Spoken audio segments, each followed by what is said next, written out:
नमस्कार साथियों, आइए आज चिंतन में जीवन के विकट पल। यह जीवन ईश्वर का एक अद्भुत उपहार है जो परिस्थितियों के जटिल चक्रव्यूह से होकर आगे बढ़ता रहता है, जिसमें कभी खुशी तो कभी गम, कभी हार तो कभी जीत, कभी उतार तो कभी चढ़ाव आते रहते हैं। घटनाक्रमों के इन सिलसिलों के बीच कठिन एवं विकल पल भी आते हैं जब जीवन दुभर हो जाता है।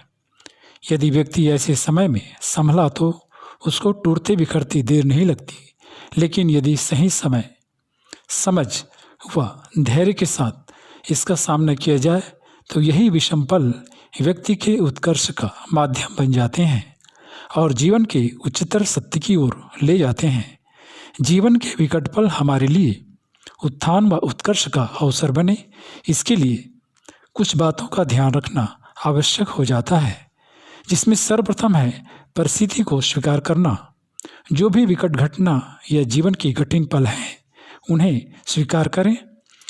इसे ईश्वर का दिया हुआ उपहार माने या अपने कर्मों से जुड़ा गहन रहस्य समझें, जो जीवन की नई समझ देने के लिए आया है। इस समझ व स्वीकृति के साथ ही संघर्ष की नई ऊर्जा का संचार होता है।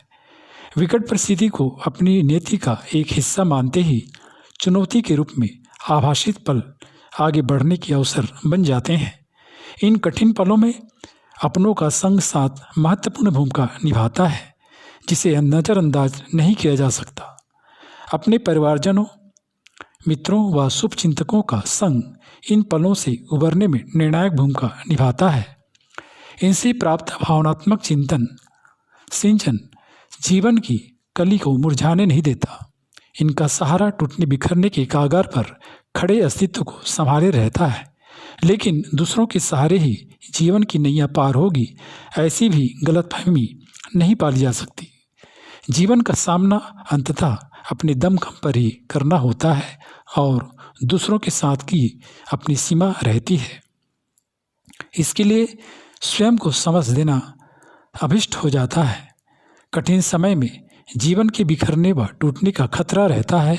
ऐसे में अपनी तन मन व जीवनचर्या पर आवश्यक ध्यान रखें। उचित आहार विहार, शारीरिक सक्रियता, विश्राम एवं नींद का सहारा लें। शरीर के साथ मन का श्रेष्ठ नियोजन करें। अपने कर्तव्य कर्मों में निमग्न रहें। ये सब अनावश्यक तनाव अवसाद से बचाए रखते हैं। नियमित कागज पर अपने मनोभावों को लिखने का अभ्यास करें।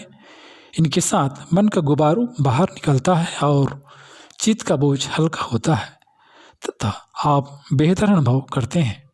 प्रकृति की गोद में कुछ समय अवश्य बिताएं, जो मन की शांति स्थिरता के लिए संजीवनी का काम करता है।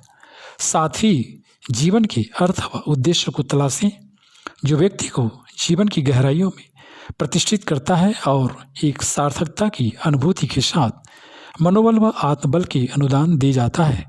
इसके लिए नियमित रूप से आत्मनिरीक्षण के लेकर आत्मसुधार एवं निर्माण का न्यूनतम कार्यक्रम निर्धारित करें। दैनिक क्रियाकलापों में अपनी रुचियों को स्थान दें। ये जीवन में एक नया रस व रंग घोलने का काम करते हैं। नित्य इनके लिए कुछ समय अवश्य दें। ये जीवन में एक नई ताजगी व उल्लास भरने वाले उपक्रम साबित होंगे। इसके साथ स्वयं को सतत प्रेरित रखें। श्रेष्ठ पुस्तकों को पढ़ें व प्रेरक लोगों की संगत तलाशें। एक समय एक कदम उठाएं तथा जीवन की छोटी छोटी विजय को हासिल करते चलें। ये जीवन के प्रति आशा व उत्साह से लबरेज रखने का माध्यम बनेंगे। जीवन को अत्यधिक गंभीरता से न लें तथा स्वयं के प्रति उदारता का भाव रखें। साथ ही दूसरों के प्रति कृतज्ञता का भाव अपनाएं। ये सब जीवन को सरस सुखद बनाए रखने में सहायक बनते हैं। साथ ही कठिन दौर में कुछ बातों को याद रखें।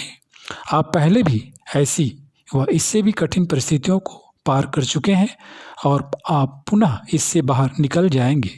इस समय आप कितना भी बदतर क्यों न अनुभव कर रहे हों, यह समय हमेशा ऐसा नहीं रहने वाला और विश्वास रखें कि आप वर्तमान समस्या से अधिक महान हैं, अधिक विराट एवं शक्तिशाली हैं। यह भी मानकर चलें कि मन की शक्ति पर डाका डालने वालों में सबसे बड़ा खलनायक काल्पनिक भय रहता है। भय के साथ कल्पित 90% बातें कभी घटी नहीं होती। अतः मन की इस माया को समझे व कल्पित भय पर काबू पाने की कोशिश करें। नकारात्मक अनुभवों को जीवन का अभिन्न हिस्सा माने, इन्हें स्वीकार करें। उदासी, क्रोध, हताशा, निराशा, आक्रोश, ईर्ष्या, आहत होने का भाव, वियोग, विशोह, शोक जैसे भाव जीवन के अभिन्न असहचर हैं जो आते जाते रहते हैं। इनके बीच आत्मश्रद्धा की लौ जगाए रखने का अभ्यास करें। इसके लिए ध्यान से लेकर प्रार्थना जैसे आध्यात्मिक उपचारों का सहारा ले सकते हैं। इनके साथ परिस्थितियों की मार कुंद पड़ जाती है। वस्तुतः श्रद्धा जीवन की समस्याओं को समाप्त नहीं करती, बल्कि उनको देखने का दृष्टिकोण बदल देती है और उनको रूपांतरित कर देती है। अंततः याद रखें कि विकट पल आपको नष्ट करने के लिए नहीं, बल्कि आपको गढ़ने के लिए आते हैं। जो आपको कुछ नए अनुभव, जीवन का कठिन सबक सिखाने आते हैं, साथ ही कुछ विशिष्ट अनुदान देकर जाते हैं जिनसे अन्यथा आप वंचित ही रह जाते। मित्रों, कठिन पलों का गहन विश्लेषण करते हुए आप यदि उन्हें अपने कर्मों से जोड़कर देख सकें तो यह सहज ही समझ आएगा कि ये महान शिक्षक के रूप में हमारे जीवन में आते हैं। परमपिता परमात्मा की इच्छा, आशीर्वचन सब इनसे जुड़े हुए रहते हैं। ये विकट विषम पल आवश्यक सीख व समझ देकर आगे निकल जाते हैं तथा हर पल हमेशा साथ नहीं रहते।